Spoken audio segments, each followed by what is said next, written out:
Hello friends, स्वागत है आप सबका आज के इस नए वीडियो में। आज के वीडियो में बात करने वाले हैं एमजेसी, एमआईसी और एमडीसी 2 फिजिक्स सिलेबस के बारे में, जो कि सेकेंड सेमेस्टर में पढ़ना है। तो इसमें जो सेकेंड सेमेस्टर में फिजिक्स का जो सिलेबस है वह मेजर और माइनर के लिए अलग अलग है, दोनों में बदलाव है। तो सबसे पहले मेजर के सिलेबस को देखते हैं, मेजर पेपर के सिलेबस को, उसके बाद माइनर पेपर को भी देखेंगे, यानी एमआईसी और एमडीसी के सिलेबस को। तो चलिए सबसे पहले एमजेसी के सिलेबस को देखते हैं। तो देखिए एमजेसी 2 सिलेबस में क्या है फिजिक्स में। तो यूनिट 1 है, यूनिट 1 में है बेसिक्स ऑफ ऑजिलेशंस। तो क्या है यूनिट 1 में? Basics of ऑजिलेशंस।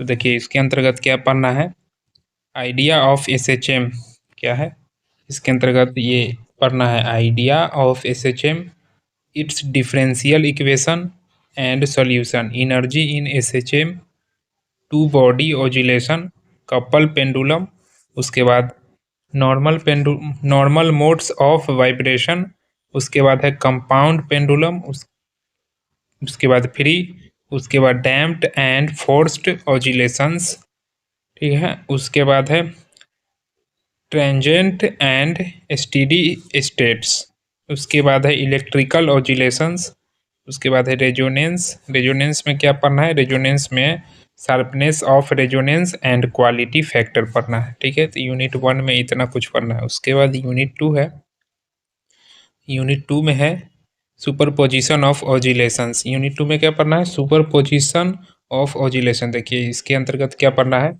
Addition of 2 SHMS। उसके बाद इसके अंतर्गत क्या पढ़ना है, कंसेप्ट ऑफ लिसाजाउ फिगर, उसके बाद its geometrical composition and application, उसके बाद stationary waves as combination of oscillations.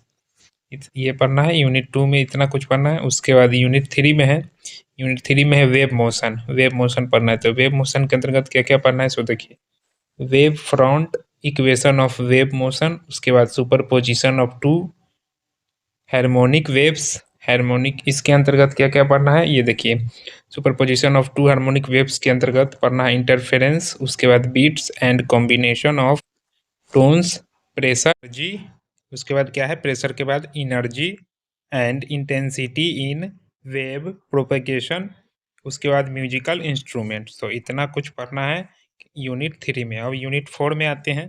तो यूनिट 4 में क्या है, तो यूनिट 4 में है साउंड वेव्स। तो साउंड वेव्स में क्या क्या पढ़ना है सो देखिए, propagation and speed of sound waves in media, speed in air. Speed in air में क्या है, Newton's formula and Laplace correction, characteristics of musical sound and their analysis. उसके बाद है म्यूजिकल स्केल एंड कंसोनेंस, उसके बाद sound recording and reproduction, acoustic of buildings. इसके तो यूनिट 4 में इतना पढ़ना है साउंड वेव्स। तो मेजर पेपर में जो है, मेजर पेपर में कुल 4 ही यूनिट पढ़ना है, यूनिट 1 से लेके 4 तक। तो यूनिट 4 में क्या है, साउंड वेव्स है, यूनिट 3 में है वेव मोशन, और यूनिट 2 में है सुपरपोजिशन ऑफ ऑजिलेशंस, और यूनिट 1 में क्या है, बेसिक्स ऑफ ऑजिलेशन। तो कुल 4 यूनिट पढ़ना है मेजर पेपर में। अब बात करते हैं माइनर यानी कि एमआईसी और एमडीसी वालों के लिए कि क्या पढ़ना है सेकेंड सेमेस्टर में फिजिक्स में। तो एमआईसी और एमडीसी वाले के लिए अलग है और एमजेसी वाले का अलग है। तो एमजेसी वाला देख लिए, अब एमआईसी और एमडीसी में देखते हैं कि क्या पढ़ना है। तो देखिए इसमें जो है कुल 2 ही यूनिट पढ़ना है। एमजेसी में जो मेजर पेपर है उसमें कुल 4 यूनिट पढ़ना था, लेकिन एमआईसी और एमडीसी में जिनका होगा फिजिक्स उनको 2 ही यूनिट पढ़ना पड़ेगा सेकेंड सेमेस्टर में। तो देखिए यूनिट 1 क्या है, तो यूनिट 1 में है idea of SHM, free, damp and forced.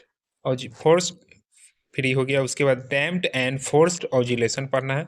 Superposition of 2 collinear and perpendicular simple harmonic motion क्या है, superposition of 2 collinear and perpendicular simple harmonic motion. उसके बाद पढ़ना है concept of Lissajous figure and stationary waves. तो unit 1 में इतना पढ़ना है माइनर में, और यूनिट 2 में है, तो यूनिट 2 में पढ़ना है waves, characteristics of wave motion, sound wave, equation of plane progressive waves. उसके बाद स्पीड ऑफ साउंड, इसके अंतर्गत किसका किसका, न्यूटन्स और लाप्लास फार्मूला को पढ़ना है स्पीड ऑफ साउंड में। उसके बाद एनर्जी, उसके बाद transport and intensity of waves. तो यूनिट 2 में कुल इतना पढ़ना है। तो माइनर में तो 2 ही यूनिट पढ़ना है, तो ये है माइनर का, और ऊपर में जो है ये मेजर का है 4 यूनिट। तो अब आप लोग समझ गए होंगे कि मेजर वालों को क्या पढ़ना है और माइनर वालों को क्या पढ़ना है, तो दोनों में डिफरेंस है, ठीक है। तो जिनका मेजर वाला होगा वो मेजर वाला मिला लेंगे, और जिनका माइनर में होगा MIC या MDC में, वो नीचे वाले 2 यूनिट को देख लेंगे कि उनको वही पढ़ना है, ठीक है। तो आशा करते हैं सिलेबस समझ में आ गया होगा। धन्यवाद।